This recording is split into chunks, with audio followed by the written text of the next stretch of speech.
Hi, very good afternoon and namaskar to everyone.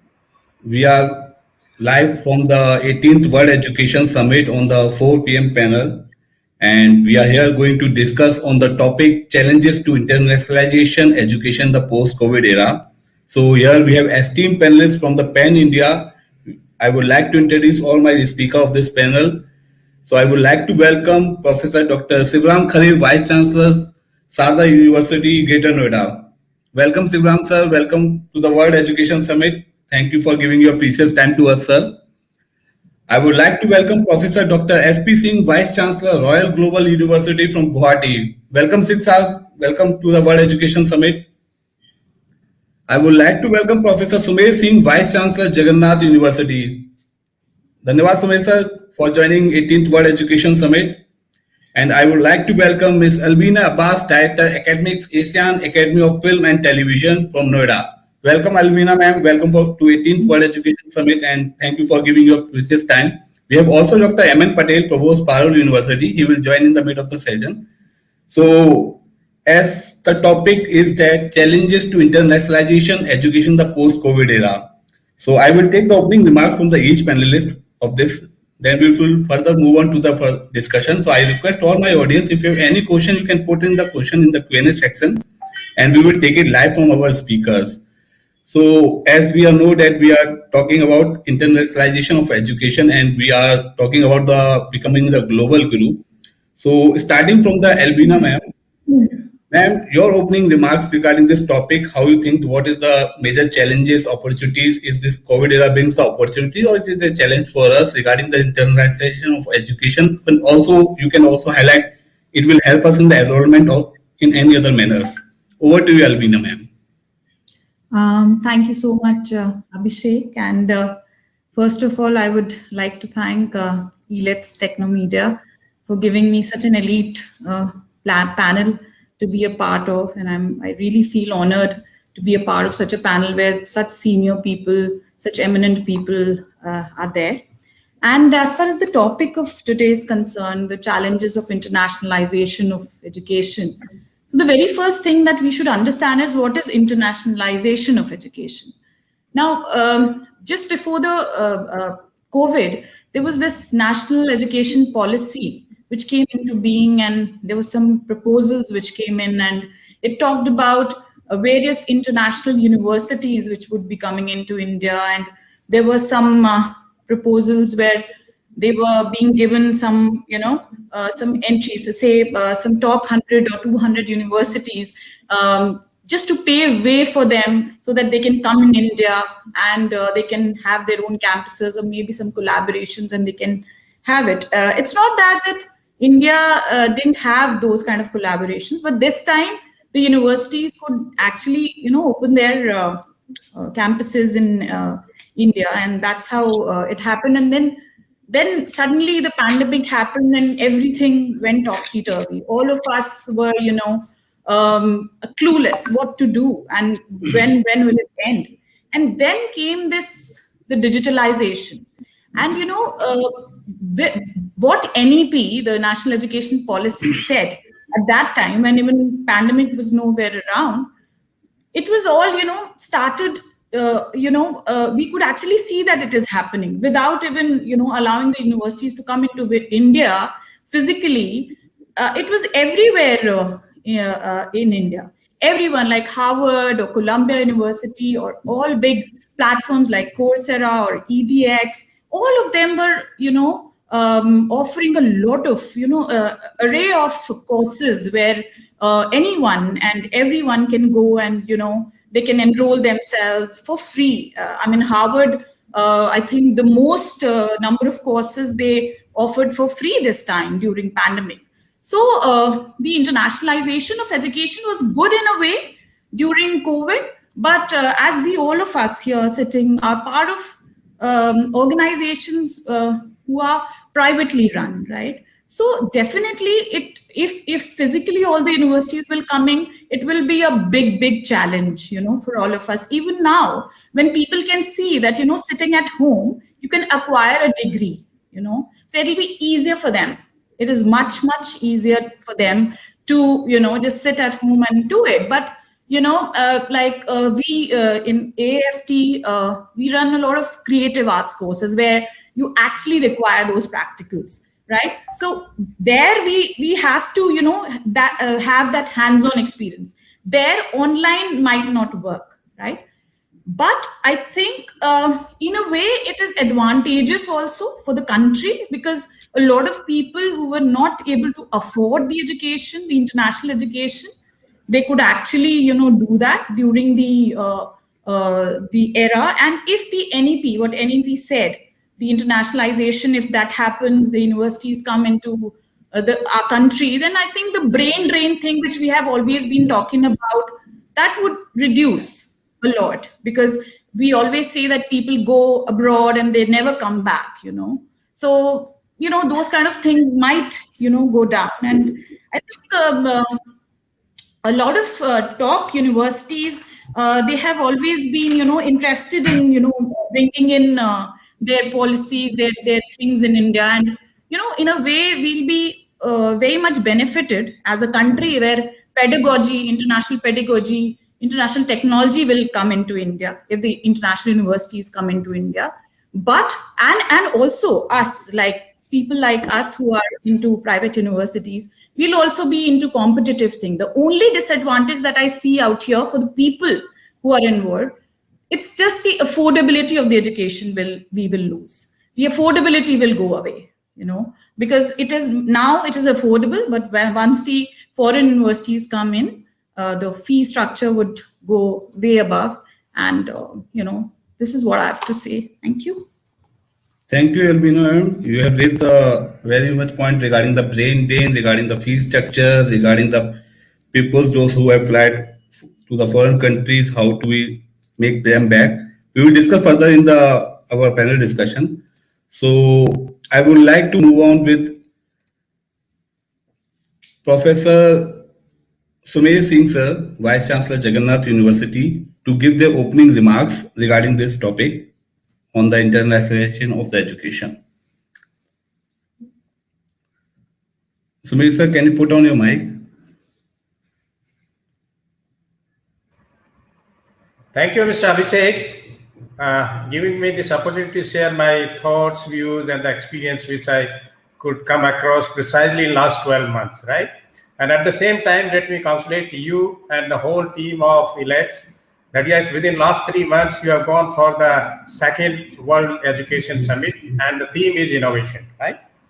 And yes, I'm happy to share the dais with the distinguished panelists. So yes, greetings from my side to you all. I do not know from where to start, but I think let us recap the experience of last 12 months. It was highly terrible as citizens of the country, as individuals. And yes, there are many families who have lost their family members. So it was not so easy for all of us that what to think, how to go, even for our livelihood, and even in the society also, many of the people still, they are confined to their homes. And even they are saying that, yes, we are under tension, we are ready to get the old environment. But it is of my view that I think now we must learn to live with the new normal, whether it's a personal life or professional life. As far as internationalization of education and challenges, and that is to post-COVID, I think to my mind, once we talk about internationalization of education, and that is to higher educational institutions, it is through certain, I think, alternatives. One of them is faculty and the student exchange programs. Then second can be the twinning programs, which used to run even earlier also. And then third can be, yes, dual degree, and even the joint degrees, right?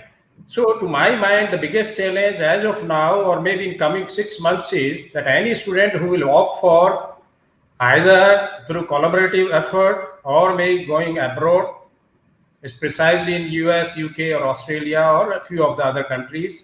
I think biggest challenge is that still I think we are not able to go out freely. Even we are afraid that if I move to Bangalore, I do not know whether I'll be able to return back to Delhi or not, right? Same thing happens with if I go abroad. I think up to 31st March, all the international airlines are closed. So the movement has become as the biggest challenge. But at the same time, I think we have to manage the things to our advantage. And this is where this is an opportunity. And even opportunity in the sense that, yes, Albeena madam has also shared that I think enrollment was less in 2019, right? Or yes, 19 session. 20, yes, up to some extent enrollments have increased, right? Because the situation has been normalized. But still the students who are going to enroll, they are not sure that they will be able to reach to the campuses or not. And this is where the opportunity is there. What is that opportunity? That yes, every one of us, I think, convince ourselves, whether it's a work from home or delivering the online sessions. And I think this summit, and that is to maybe this time on StreamYard. Earlier it was on their own, I think, avatar, maybe the platform. So I think these are things we have learned. So to my mind, I think there is no hitch that if the students cannot go abroad, I think let us go for twinning arrangements and the other arrangements, and then let them remain here. And I'm of the strong view that even recent past, the relations with diplomatic relations with China and US, they were not so good. And we as Indian or India as a country, we are improving that. We are improving that last 3 weeks. So I think this is a great opportunity that if we can bring in Chinese students, we can stop our own students going there. But definitely they will be needing the degree from overseas, either UK universities or US universities. Then provisions in NEP 2020, I'm having the document, and that is nothing but regarding draft UGC regulation about the collaboration of Indian and the foreign universities. And today is the last date to give suggestions. So I was going through this document, and I think the issue which Albeena was worried, that has been addressed in this. Even to my surprise, earlier, once I think 1 year back, some scheme or some policy came in, it was open for the universities who are either top 100 NIRF rank or having a NAC grade 3+, right? But now for them, it is without any formality. They have to just apply and then automatically they will get it. Even it is open for other institutions also who are maybe the approved or enacted through the acts, various acts. But for them, they have kept some committee that, okay, the committee will verify the quality credentials and whatever, I think that can be the suggestion. I think Albeena has, and credit goes to her, that I think today itself we can suggest that I think affordability will be the biggest question. So I think government of India should take care of that. And nowadays they are curbing a lot of universities, either the state government or many other, I think, regulations, that even fee is also being standardized and affordability is being kept in mind. Then lastly, yes, once we talk about COVID situation and 12 months experience, I think we can operate cost effectively in coming times. We can be faster, we can be need-based learning interventions, and maybe today we have not only take care of the knowledge, merely degree, but skill development and the attitude change. I think that also we can take care, and even youngsters and every citizen has understood that if somebody has remained calm, confident, and has taken care of their maybe the immunity, I think they were the happiest guys, and they don't have tension in even as on day. So we will take care of that, and it is given in the statistics that demographic dividend, and that is to Indian youth. Not only youth, I take as the working population, and that is 60%. And this is where we have the scope of training and education. So with these remarks, to my mind, I think it was a great opportunity in spite of a lot of setbacks, whether it's economy has gone down, everyone has faced the hardship. But this is how the, I think, faster innovation happens. Newer ideas for the problems comes in, and we are passing through that phase. So I'm looking forward for great hope even for the internationalization of education. Thank Thank you, you, Abhishek. Sumit sir. Thank you for your wonderful remarks, and you have raised the opportunities in the crisis. And we will discuss regarding how much more enrollment will be raised in the 2021 and 22. And moving to the Dr. Sibaram sir. Sibaram sir, your opening remarks regarding these topics, how you take this challenge, and what do you think of the prospect of the higher education? Sibaram sir, over to you, sir. Thank you, Abhishek. First of all, I thank you very much, the Elets, for giving opportunities to share the dais with these dignitary experts and to address these audience in this platform, virtual platform. I will start now with the topic as per the NEP, the internationalization at home. Okay, and that is the need of the hour. See, I will just now bring the reference of Nalanda, where so many years before also 10,000 students and 2,000 faculty members and students from all over the world. My question is, why the student actually came to India to study? Because the other countries were not developed, because quality knowledge we were able to cater. So our education system were recognized by the world that if they go there, they will learn. And also probably knowledge economy or knowledge base was very strong, because the knowledge base whichever was created that time, probably it was not there in the other part of the world. Now same thing is happening reversely today. USA, Canada and German or Australia and other countries where we are seeing that large number of students are going for advanced study, because they have now created their knowledge base. They can give the quality education despite the cost. And then how do I do the internationalizations at home in India? So the major problem is, current challenges is that we are developing country, and then students from this developing country for getting more skills, they are going to abroad, probably India and China. And the interesting thing is happening that they are not coming back to contribute to India.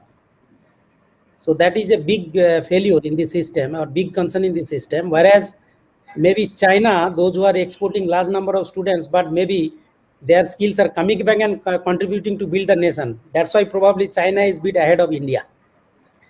So now, how do I do the internationalization? That means my quality education should be there, and then can I attract the students from such a developed country like USA, Australia, German, UK, Canada? Do I have the laboratory? Do I have this faculty curriculum? Do I have this research and internship facility? And on top of that, do we have the job facility? And are we able to create globally competent graduates, really in real meaning, so that if they get these skills as they are getting now in USA, so those graduate profiles are in demand across the world. So same kind of profile graduate attributes to be given here also in India. That's why in the internationalization in India at home, that is the relevant topic now. Now what is the way out that we can now? Currently what we are doing, in take example Sharda University, where probably the largest number of foreign students are there. We have 2,300 students from African and then South Asian countries. Hardly we have no students from advanced country or developed country, except one or two in exception cases.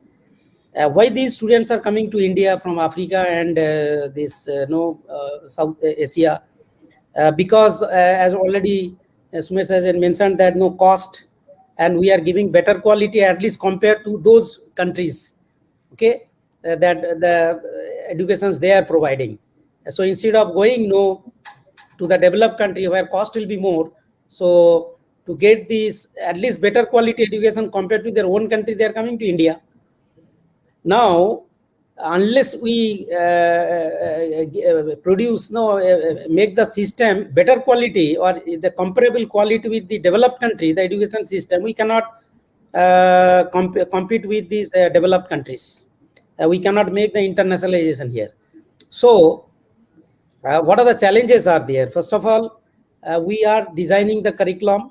Now, curriculum we have to design with the needs of the global competency, and then do we have that resource to make the curriculum global competency, the industry, the research laboratories and other support systems, and probably slowly some investment is required from the government, so that slowly we can start to create some of the research, at least the cream, the brains and minds which are migrating from India to the other country, whether you can stop them first of all, or whether some of these creams, those who are getting knowledge in the other developed country, they are coming back to India, then gradually you are able to develop the ecosystem.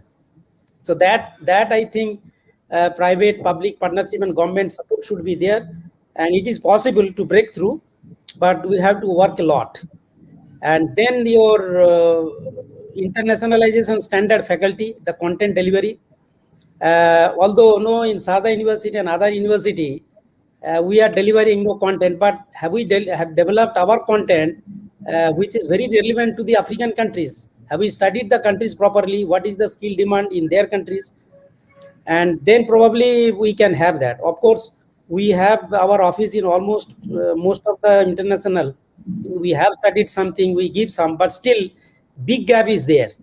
The culture assimilation, and then the skills, and then degree, which will be giving the degree nomenclature.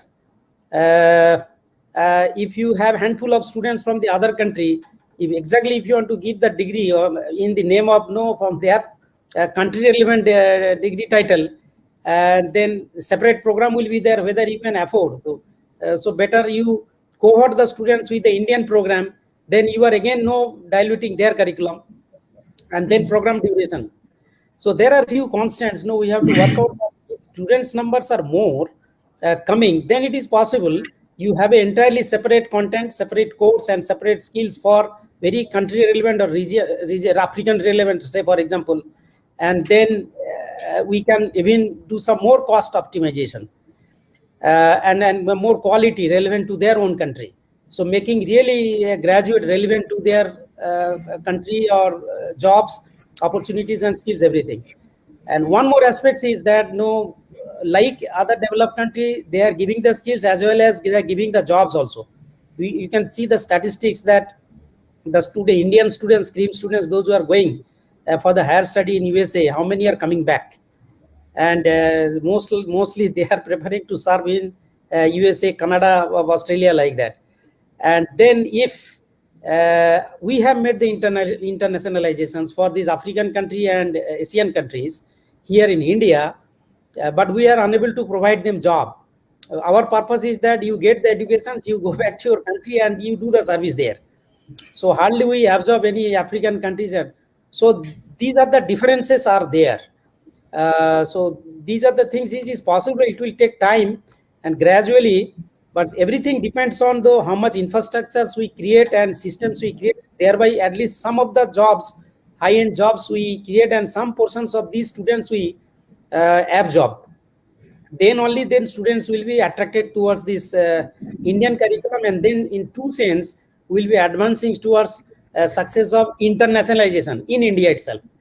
So I think these are few issues are there, and it is possible, but it may take some time when country moved from developing to towards the developed status, and suddenly by that time everybody will be very attractive. Okay, let us go to India also. We'll study. We'll get quality education. Some job opportunities are there, and so we have to wait and see, and we have to carry on with this momentum. Let us see. I think these are the challenges are there in a very broad spectrum in the country wise. Thank you very much. Thanks, Sibaram sir. You have broadly elaborated the challenges right now in the internationalization. Up to a certain level, India has become the internationalization for certain countries.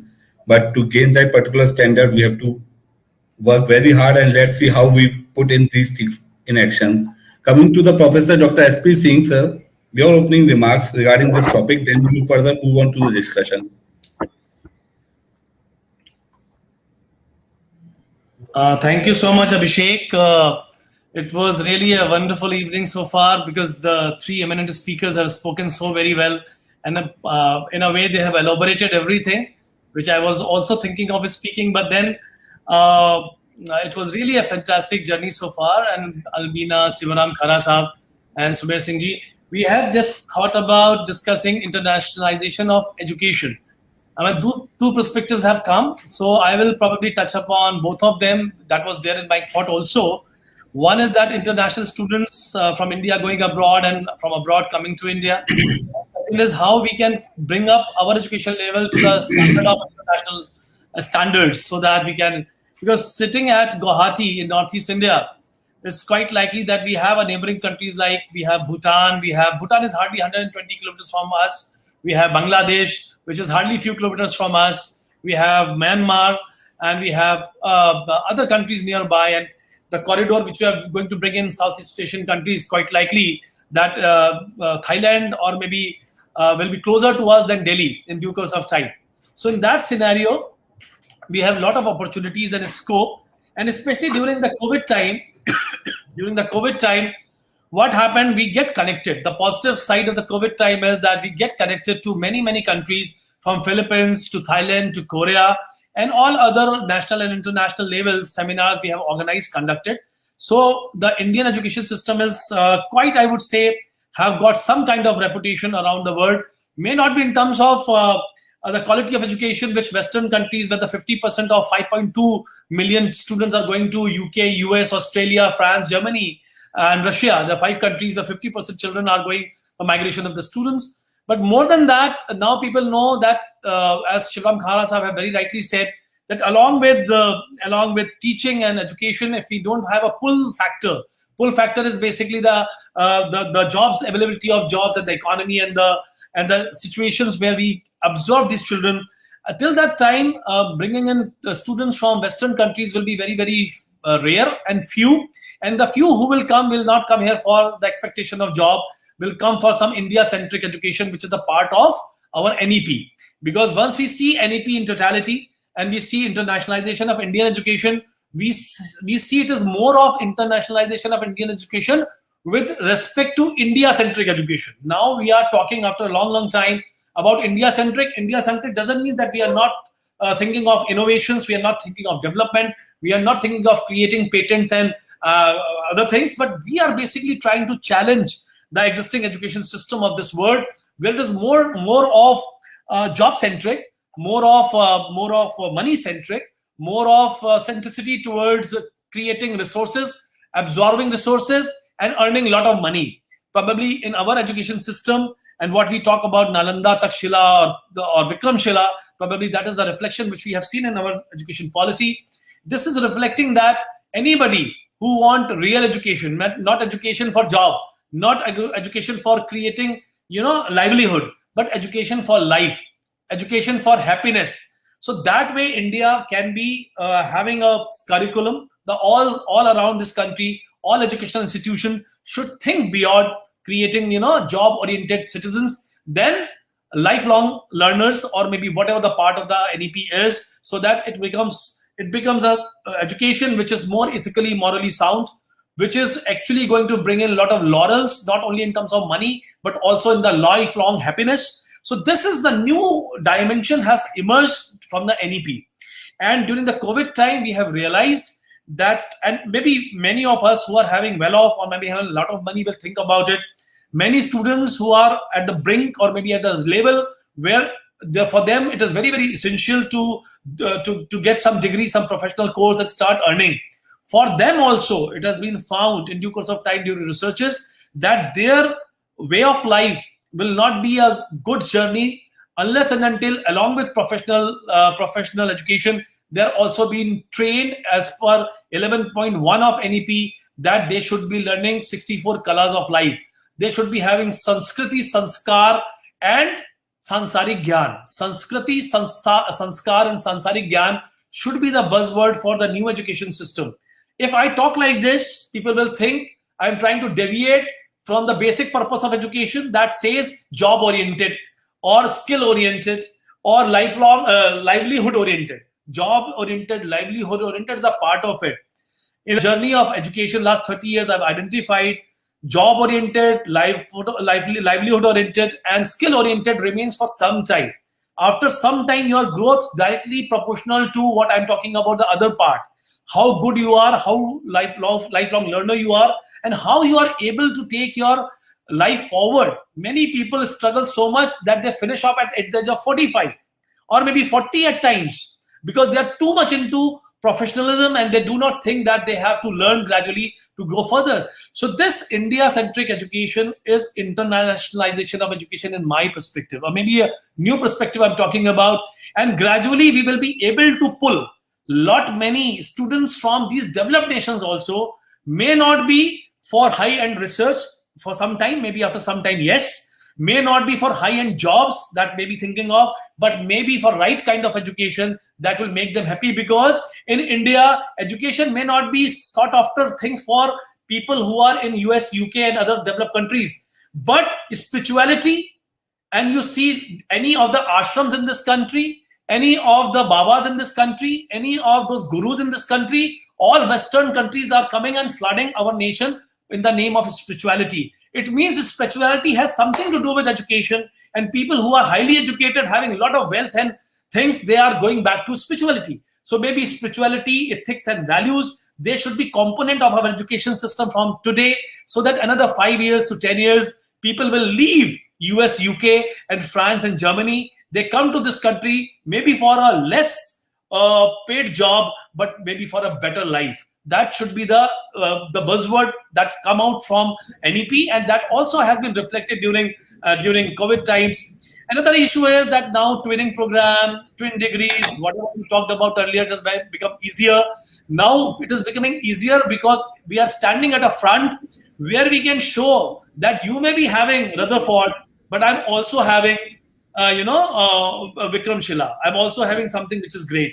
Now we have come to a platform where we can negotiate with developed nations with respect to education system, that not only you have everything, we have something which is more inbuilt, which is more deep, and which maybe you require after you reach to the extreme levels. But then again, if I talk like this, people might think that I'm trying to deviate, but I'm not. I'm an educationist. I 100% understand the importance of jobs. I 100% understand the livelihood, but also I understand that job and livelihood can sustain you for 5 years, 10 years. But if you want to sustain for lifelong, you have to learn more than skills, more than something which is only for the job and the livelihood. So this is initial thought. I deliberately have done some twist in this discussion so that we have many questions, and maybe I'm very open. 100%, sir.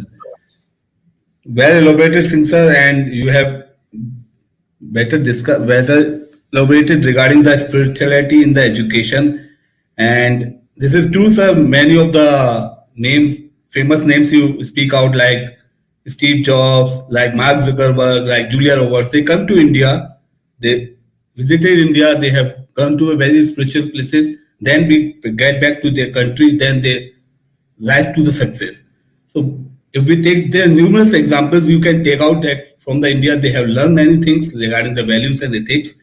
And what we are running out, we are running out regarding the Western, and Western people are running out regarding the Indian spirituality. Let's see how we will discuss further on our panel discussion. So we have taken the opening remarks from the each panelist. Right now we are moving to the discussion part. So coming to the Albeena ma'am. Ma'am, my question to you is that you just talk about in opening remarks regarding the brain drain. So my question is that how to check the brain drain, and is this COVID situation bring us the opportunities for those students who are flying to the foreign countries for their studies? Now they have stayed back just because of the parent pressure or anything because of the situation. So we can proceed further as an opportunity, and this is the right time that our students have stayed in India, and we have to provide them with quality education, and they show their skills in the India as well. Albeena ma'am, your side. Yeah, thanks for asking that question. See, brain drain is not a new thing. It has been there since years. We've been talking about it, and as I already mentioned, that that NEP proposed that okay, these foreign universities will come in, and then all big universities will be here and they'll be allowed to set up their campuses. That would obviously help, decrease the brain drain. But at the same time, COVID had been very disadvantageous for people. It had a lot of, cons, but there had been some pros also. And that was one thing, that the people who were actually going abroad every year, taking admissions, now people are afraid of going there. They have inhibitions. So past 1.5 years, people have not moved out for courses and they have opted for, courses in India. So they have, India is a vast country. We have somewhere around 990 universities here in India. So it's not that Indian universities are bad or something like that, but then that kind of mindset is there, that if you're getting a foreign university, you are better off or something like that. And I think that makes most of the students go abroad. I'm not talking about the Harvards or the Oxfords or the Cambridges, but then I'm talking about the other universities, which are, we have better universities in India than those abroad. I've lived in many countries and I've seen, if you see, there was in Ghaziabad at one point of time, every house was a university or every house was a college. And at that time, when I was in London, I could see that every other building is a university or a college. So it was very similar to what we had. Not every university or every college was Oxford, but if a person is studying in London and if he comes in and says ki, oh bhai main to London mein padh raha hu, so you'll be thoroughly impressed. Oh my God, he's coming from London, so he must be learning something better, which we are not. So that kind of mindset actually has given us more of brain drain, because we cannot deny that the facilities, the kind of civic facilities that we get in those countries are far more better than ours. So people who go there, they spend life there for 2 years or 3 years, then they don't feel like coming back. So I think that's the major reason I feel, because I've lived in those countries and felt like never coming back. But then, we have some connection, we have our parents and everything. So brain drain is something which I think if this NEP thing comes into picture and the universities come in here, it'll be, I think, lesser. Very, very, very much we'll be able to curb brain drain. And I think COVID has helped us a lot in that. So thanks to COVID. Abhishek, thanks, man. Yes, sir. Please. Let me share the example of IIM Udaipur, right? I'm keeping track since 2010, the B School. And we know that, yes, IIMs and IITs, the premier institutions of India. So I think that type of groundwork we have to do. What they could do, yes, they started with not even faculty in double digit. And today, if you go through the website or if you collect the data, 50 to 60% of their faculty is either from Indian origin and they have qualifications from overseas, or even out of them 60%, 30% are of maybe the foreign origin and even the foreign degrees. And what IIM Udaipur did, that they have focused on research. And I think in spite of the new IIM, I think last year they were ranked the third amongst the top institutions on account of research. So this is where I think, with due regards to Singh Saab, that yes, spirituality at a higher end, right? But as universities, as higher education institutions, we have to create our own niche, or maybe the differentiating factor, the way the IIM Udaipur has done it. And I think that will be the way forward, that we can stop the brain drain. Anybody who has gone, I think they will come back, because they have the point of attraction and they can enjoy even their job satisfaction. So this is the example I wanted to share on account of brain drain. Thank you, sir, to have given this particular example. So we have joined the Patel sir also. Welcome, Patel sir, to 18th World Education Summit. Namaskar. Thank you, sir. Thank you for giving your time. No issue, sir. No issue, sir. We will come back to you, sir. Just we are going to on the discussion part. Just give us some time. So, Sibaram sir, my question to you is that right now in NEP we are talking about mother tongue as a part of the curriculum. student will study in the mother tongue.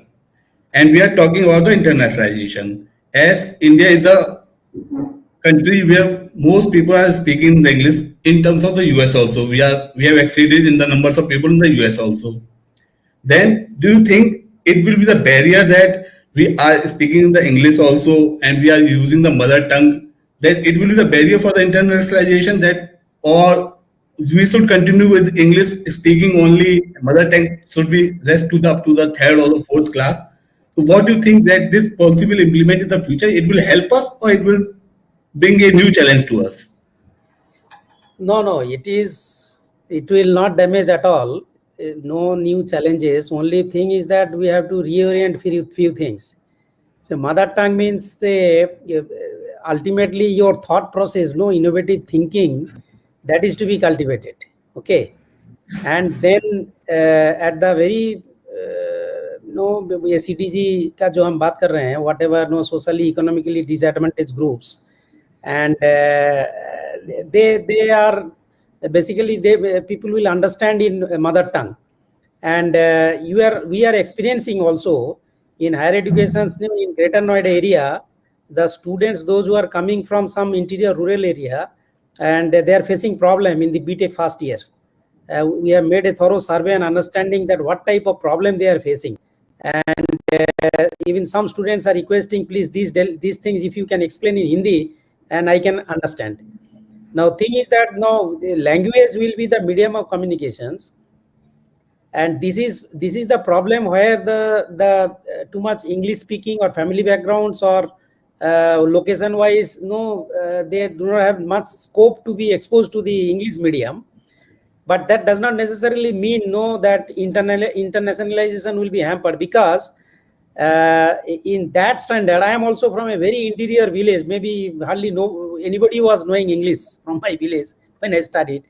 But when these students will actually going for higher study, and they will pick up and they will go anywhere in the world and they will have.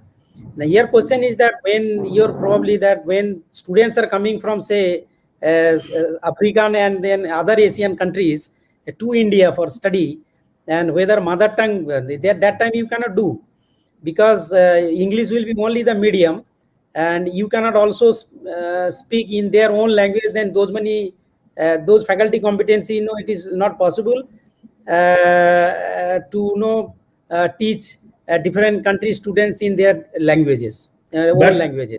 But Khare sir, how to change the mindset right now? Like I have seen many students who have much more caliber, much more skills, but are not able to speak English properly. That's why they are not getting the placement. IT companies are not hiring them. They have caliber. They know they have no basic skills. So how to manage? How to we can change the mindset, sir? See, in the I don't know, in the primary and secondary level, if you encourage the mother tongue, and if they understand, and now we are not talking about the higher educations only, the job and all. Now they should be able to apply their knowledge at different level, so that they can take up some of the startup and they can be engaged in some of their ventures in the life. So skill learning is very, very important rather than the language learning. If somebody wants to go for higher study and this kind of job, those students have to show their skills. This is also a skills. So there is no escape that without knowing English, that TCS, Infosys or Google is going to recruit somebody, because nothing to do with the mother tongue. In that case, they will see this competency. So these skills also is to be there, but we have to take the leverage of teaching in the mother tongue to give them the proper knowledge if they are not understanding at appropriate level, and it cannot be generalized. Okay, that only in mother tongue whole higher study will be there in a particular, and then suddenly those students will not get be recruited by Google or by any other company, international company, if they are unable to speak English. There is no scope. But there will be also some students will be very, very intelligent, and they will pick up along with their mother tongue. Absolutely, there will be no problem. So here question is that due to this communication barrier, where English medium schools will be there, and then there is no other schools, whether any such talent is unaddressed and they are unable to communicate, and then he or she is not studying, not coming to the school. I Thanks. think meticulously we have to implement it. It's the implementation problem also will be there. Sure, Okay. sir. But if Sure, this problem thanks, is, sir. this point is very much clear. Without knowing your communication skill also, you are not going to be recruited anywhere. Thanks, sir. Thank you, sir, Khare, sir, for your Some of pointing the out the companies, parts. global companies. Sure, sir. So, Singh sir, same question I want to implement you. There is a saying in the Hindi that you also must aware, like हमारे देश में हर 2 course के बाद पानी change होता है, हर 4 course के बाद भाषा चेंज होती है.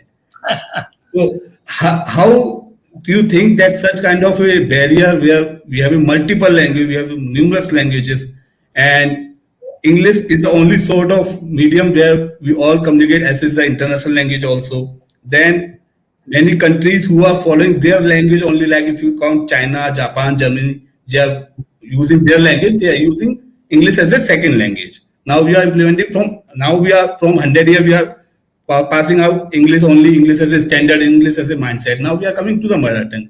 So what do you think, is that applicable or not? Like, what your views, Sincere? Abhishek, definitely you are right. The India as a country where कोस पे पानी बदले 4 कोस पे बानी, that we know very well, and कभी 4 कोस हो जाता है, कभी 20 कोस होता है, but we know that we have multilingual and we have languages. Not only those languages we speak and where we have the dialect, there are many languages which are not in a written form. They are still in the colloquial form. We do not have those languages which we say mother tongue, and it is impossible to even, it will take many years to even make the lipi from that mother tongue, and maybe those languages, I'm talking about tribal languages and so many, so on and so forth. However, if I just concentrate on 50, 60 languages, major being spoken, and where we have all dialects ready for producing any kind of textbooks and others, basically, what I have understood in NEP very clearly, and I have attended many seminars and webinars, and recently with Shiksha Saman Samiti also I was attending one. Basically, when we are talking about mother tongue, we are talking mother tongue up to class 5, basically. And it has been proven that the initial phase of your life when the child is growing, and if we impose any kind of language which is not the mother tongue, that the other language takes almost 65% of their intelligence and the learning of new language at that point of time. There are few institutions in this country, Sardar Patel and many, and the researchers have shown that in the initial 5 till class 5, if the student is studying in their mother tongue, because I am from Hindi background, हमारे उत्तर प्रदेश में जो language है हिंदी है, सारे स्कूली जो सरकारी school है उसमें हिंदी में पढ़ाया जाता है, असम में सारी स्कूलों में असमिया में पढ़ाया जाता है. And this has been found that students studying in their mother tongue, if they are having a good institution or good teachers to support education in mother tongue, they are being found brighter. They have been found more logically sound in comparison to the student who are dealing with Assamia, English and Hindi and everything together up to class 5. So therefore, one is that language should be mother tongue as per NEP till the class 5. But there is a three language formula also. After a certain time, the institution can decide that along with Assamia, they want to teach Hindi, they want to teach English, or they want to teach any other. When we discuss, we forget that everybody is not going for higher education. What we are expecting 2030 or 2035, our gross enrollment ratio will be only 50%. Right now we have 26.9%. And how many people go for technical education? That is also a domain. So depending upon all these things, we have to see that who is migrating in what direction and what language is required. As far as language as a barrier is concerned, I don't agree. Because my friends, they have gone to Germany 30 years back, and as soon as they landed in Germany in Dart Fellowship, I'm a geologist, they have been given 6-month orientation program in German. They speak German very fluently now. Indian civil services, any person who's been selected an IAS and IPS officer, when they go to different cadre, Tamil Nadu, Assam, they have been told to learn the language first, and they speak so much good Assamia or Hindi or anything they have been taught. So language is not a barrier. It has also been observed that once you are studying in the mother tongue and you know your language very well, it is very easy to learn the second language and third language, unless until you mess up with the language. So this is the insight of the NEP. And I believe that once Chinese can go to USA and UK, they have the Mandarin and they do not been taught in any other language and they're doing so successfully. So Indians, if they study Hindi and go to Germany, they don't know English. From Hindi, they directly go to German. I don't think so there will be any problem. German, Japanese, French. So that way, language should not be a barrier, will not be a barrier. Only barrier will be if you think of people migrating from these developed nations to our country. I would say one day that all of them will come and will learn Hindi first and then they will learn. So that time will take 20, 30, 40 years. I'm not telling you as of now. But in the name of English, if we still have India, we are very good in speaking English. Northeast is also very, very blessed.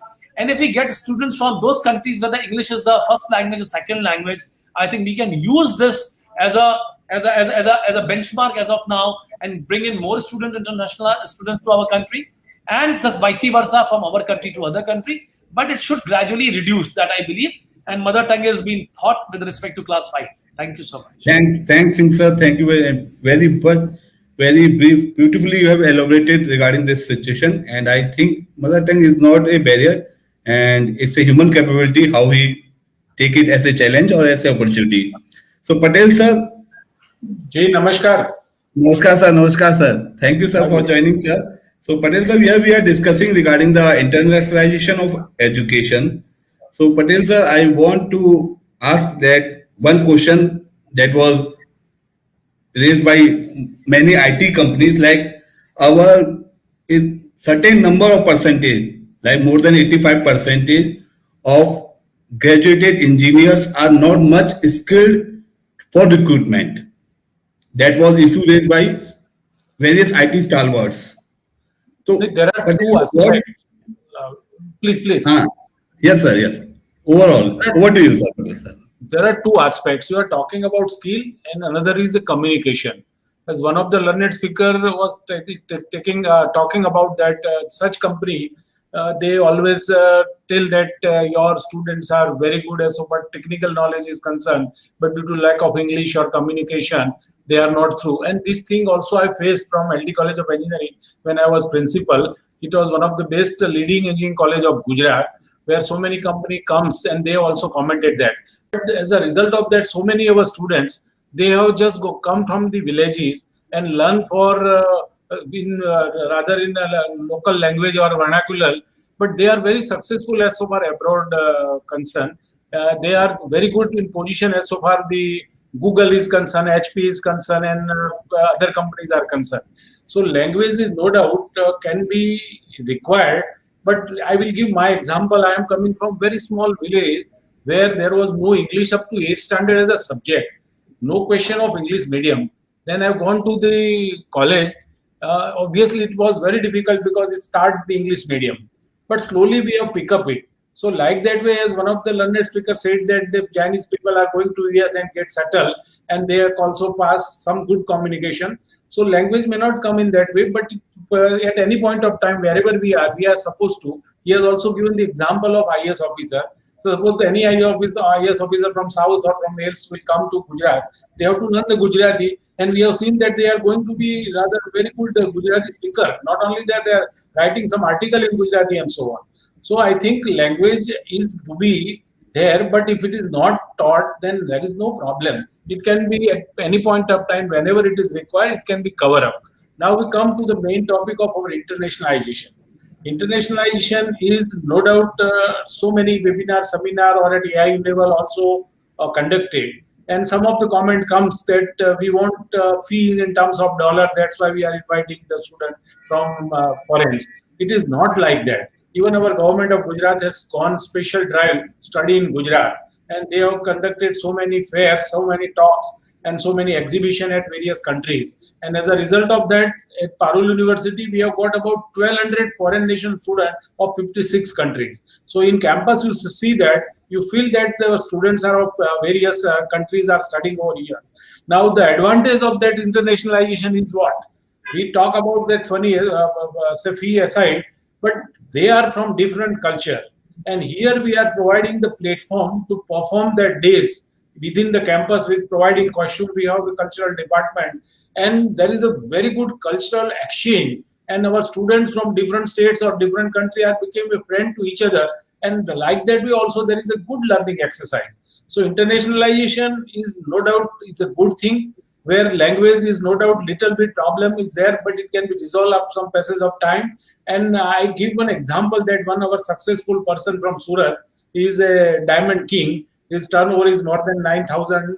He was not gone to the school even up to 6th or 7th standard from small village of Saras. He came to the Surat and started the business. It is known as Diamond Tycoon, Mr. Govind Bhai Dolakia. Now he moves to various countries, and he said in one of the talk when he came to Parul University that the English who are going to speak English. The maximum population in India, they are going to speak in English. Some UK people where the English is mandatory, but rest all countries, whatever English we are speaking, it is better than the English what they are speaking at various countries. So like that way we take it positive that English is no doubt is a requirement because all transaction, everything is in English. But if we are not learn English at college, as a medium in a school or college, I think it is not difficult to pick up, as we have already picked up. We have come from the small village where we never learned English, but now we are talking in English. So like that way, internationalization where language is to be there, and as our national education policy, they want to promote, because in India we have so many languages. We see that so many bolis are there. So it can be difficult to rather accommodate all. But even though it is, then someone may be more comfortable and can speak better. So this is what I have to say. Over to you. Thanks, Patel sir. Thank you for in a certain small time you have just briefly described the language and the internationalization. So as we are running out of the time, so we will take the closing remarks. And I want to take the closing remarks on the topic from each panelist, that the Sibaram sir has raised a point regarding that we have achieved the level of internationalization for the particular countries, but for the second level of the internationalization, we have to work hard. But the main challenge is the employment. So, Sibaram sir, I will start from you only, your closing remarks, how you see this challenge regarding the unemployment in our current scenario. It is also right now very much campaigning also going on. Rojgar, humko chahiye, rojgar dijiye. So how, Sibaram sir, you are seeing this an employment issue and how we can tackle it, sir? No, that's why this to remove this, get rid of this employment issue, you have to become self-reliant. So there is huge opportunities in India, lot of services, products, and other things to be provided, because we are 1.3 to 4 billion people, and you know that development of this country in small from needle to and any other small things supplied by Chinese. So how they have made the economy on the Indian market. Now strategy government has taken, probably that is the reason that Make in India and self-reliant India, if skill-based educations will be very, very important here. Say research-based educations, we have done a lot. We formed a very early stage of independence, the IITs, and ek se ek badkar jo cream brain hai, that has gone to USA, and this it is not the one major problem I want to point out here, that had we mandated these brain, that whatever as rightfully the SP Singh has told, there is a point. See, we are going, mostly the students are preferring the foreign jobs for money and for the aristocracy and for other things, not for the quality of life. Because I have also visited and I have seen, but at certain time again repent, no, mera kheti, mere gaon, and my fathers and these thing, that thing, at certain stage of life remember, and then we are very much interested to come back to India. Because I have seen one person to get the matar, beans, and in cucumber, he used to drive 50 kilometers to the airport and get that in the Germany. And then when coming to India, he is just like mad. No, I am losing this life. This is called, this is not the money. is the happiness and wellness and your quality, your life, no, that is very important. But if you can change that and keep those brains, no, minds in India, and if they're engaged in developing India, then once you are developed, then you are creating your knowledge economy and your technology, then automatically you will be developed, and other country students will be coming. Now here question is, the challenge is that how do you engage from top to bottom these brains from development of the Indian needs or products or service, whatever it is. That's why the skill-based education is very, very important.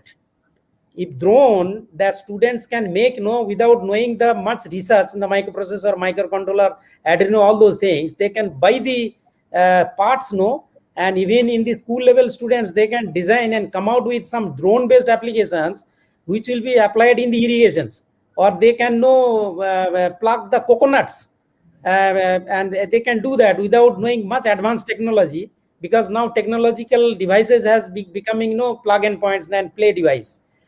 And that's why these skill-based educations and then these type of socially relevant small solutions should come out. Then you make the self-reliant. So a lot of material, a lot of things are available in the rural also.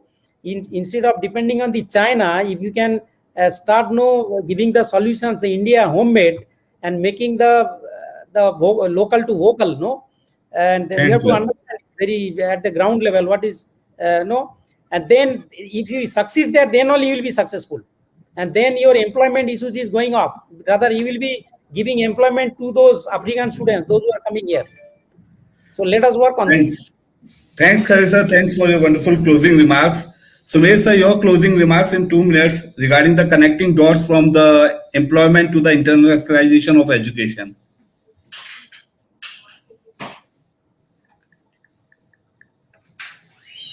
Sumer sir, can you open your mic?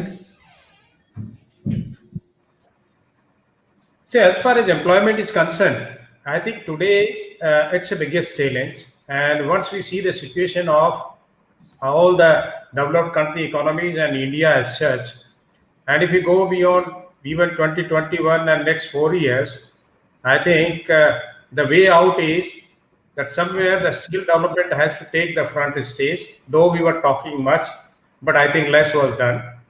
Even the NEP 2020 is also giving many of the provisions, and up to the extent that even any BA student or any normal course, it's not a technical course, it's not a professional course, even they must go for semester-long internship, 6 months internship.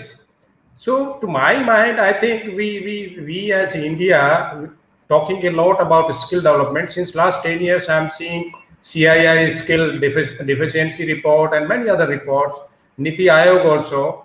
But let us have hope in NEP 2020.